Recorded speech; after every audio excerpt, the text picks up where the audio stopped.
When you're dealing with any chronic symptoms, you have to stop eating foods that cause mucus in the body.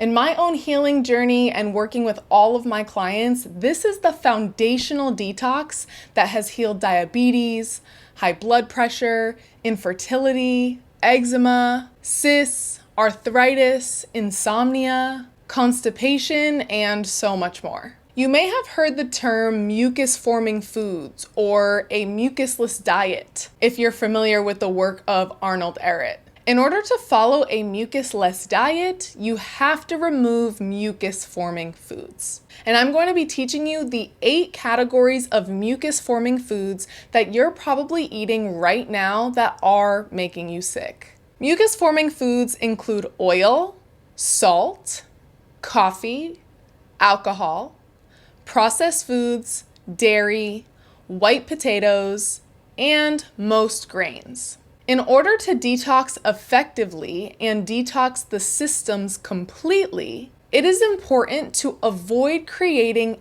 excess mucus in the body. Any food that causes or contributes to inflammation triggers a mucus response. This mucus builds and builds until it starts to suffocate our cells and interfere with proper function and communication between our systems. We want the body to seamlessly flush out toxins and actually be able to repair the tissues. This can't happen if toxins get trapped within excess mucus and the tissues continue to stay aggravated and inflamed. Now let's do a quick review. Mucus-forming foods include oil, salt, alcohol, processed foods, dairy, white potatoes, and most grains. I hope you are taking notes and writing those down. Let's start with oil. Now, oil is less mucus forming when it's raw oil. For example, olive oil on a salad. But when you cook oil, any type of oil, coconut oil, avocado oil, or olive oil, it overburdens the liver and causes more of a reaction in the body. Number 2 is salt. Salt affects the waters of the body because it affects the kidneys. And the kidneys are responsible for balancing the blood and interstitial fluids of the body. Yes, this includes Himalayan salt and Celtic salt. All salt is dehydrating and may cause you to retain fluid. Now, salt may affect some people's bodies more than others, but we can really feel it in our kidney region when we have an excess of salt. Then we have coffee. Most people consume coffee every day. That is not how coffee was meant to be when it was ceremonial. Now, excess caffeine can trigger the release of neurohormones called catecholamines, which can lead to chronic inflammation. It can also increase insulin levels, which can lead to cravings for sugar and refined carbs. These also increase inflammation. Caffeine can also disrupt sleep, which is also linked to inflammation.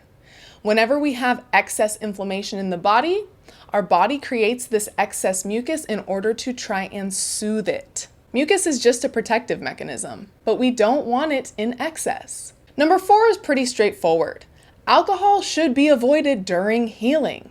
That feels self-explanatory as it prevents the liver from doing any of its functions. And the liver is the primary detoxification organ that is responsible for processing down all the toxins that we take in. Number 5 is the whole category of processed foods.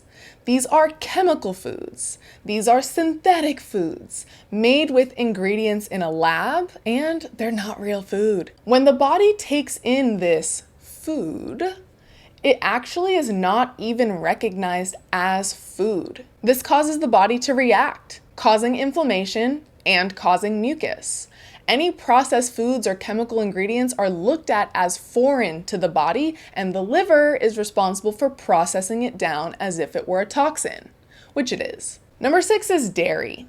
Dairy is pretty much mucus itself, and I know that triggers people, but dairy is technically the excretion of another animal. Now, don't get me wrong, I think that raw milk, when consumed rarely, can feel super nourishing for some people's bodies, but excess dairy does cause a mucus response and an accumulation of mucus in the body. Now, I just want to give you some food for thought that humans are the only species that consume the milk of another species. Other than that, every other species just consumes their own mother's breast milk. That's the only time milk is consumed in the animal world.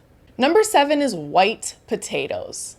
Sounds super specific, but white potatoes are high in starch, and starch promotes inflammation. Now, starch usually settles into the lower half of the body, the joints of the knees, and white potatoes are more acidic to the body. This can lead to excess mucus production as the body tries to maintain its pH balance. The body wants to naturally be more alkaline, so anytime the body teeters to be a little bit too acidic, mucus response happens as a way to try to neutralize that acidity. Now, if you are craving some grounding energy from potatoes, sweet potatoes are much less mucus forming in the body, and they're still going to give you that grounding, nourishing, root vegetable type of feeling. Finally, most grains are mucus forming.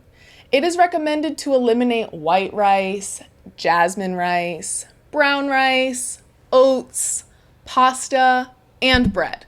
The gluten and starch in these foods can trigger inflammation, causing a mucus response. They are also more acidifying to the body. And in order to neutralize that acidic environment, what does the body do? Create excess mucus. This is just the body's attempt at protecting your own tissues. Now, ancient grains like quinoa, black rice, amaranth, millet, and teff are much less mucus forming in the body, especially when they're sprouted.